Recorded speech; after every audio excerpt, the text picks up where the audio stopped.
On va programmer une ruche connectée pour récupérer des informations comme la température, l'orientation, la géolocalisation, etc. On va récupérer les données et on va les envoyer au serveur de données Raspberry pour ensuite créer un dashboard ou enregistrer les données au format CSV. L'abeille est essentielle à notre équilibre. Malgré cela, depuis une trentaine d'années, elle disparaît de façon inquiétante. Virus, parasites, pesticides, pollution de l'air ou encore destruction de l'habitat ou dégénérescence génétique sont responsables d'une mortalité des abeilles de 30 à 50% chaque année selon les régions. Pourtant, elles sont responsables de plus de 80% de la pollinisation des plantes à fleurs. La ruche connectée permet de suivre à distance la santé des abeilles.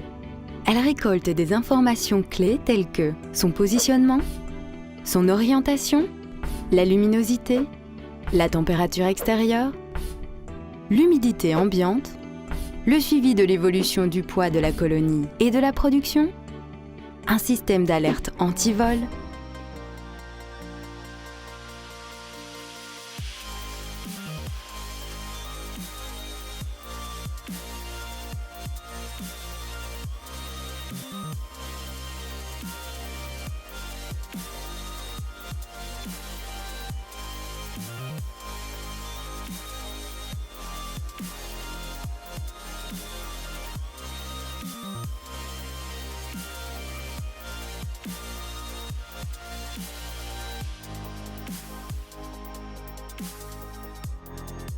On a fait un programme pour réaliser l'acquisition d'un potentiomètre.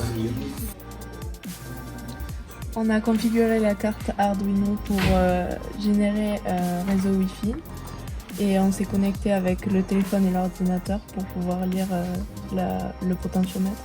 Alors on a connecté l'ordinateur et le téléphone au même réseau à la carte DEMOS D1 et on peut voir que chaque fois l'adresse IP est quasiment la même, sauf qu'elle change, juste le dernier chiffre change.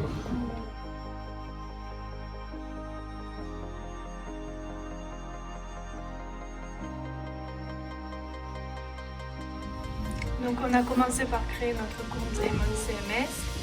Ensuite, on a fait notre programme. On a inséré le code APK pour que la carte envoie les valeurs du potentiomètre sur notre compte Emon CMS. On voit ici la valeur du potentiomètre. Et pour exporter le fichier au format CSV, on a configuré la plage horaire. On a exporté.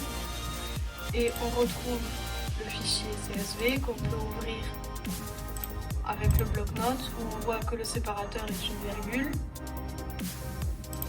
On l'a ensuite ouvert avec LibreOffice. On a configuré le jeu de caractères, on a changé le séparateur, on a mis une virgule. Et on a ensuite obtenu les résultats sous forme de tableau.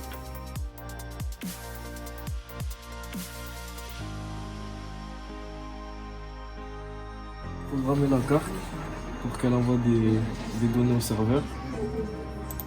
Et après, avec un tableau de bord, en gros, je récupère les données. Et du coup, après, si je tourne, ça, toutes les 10 secondes, les données elles changent.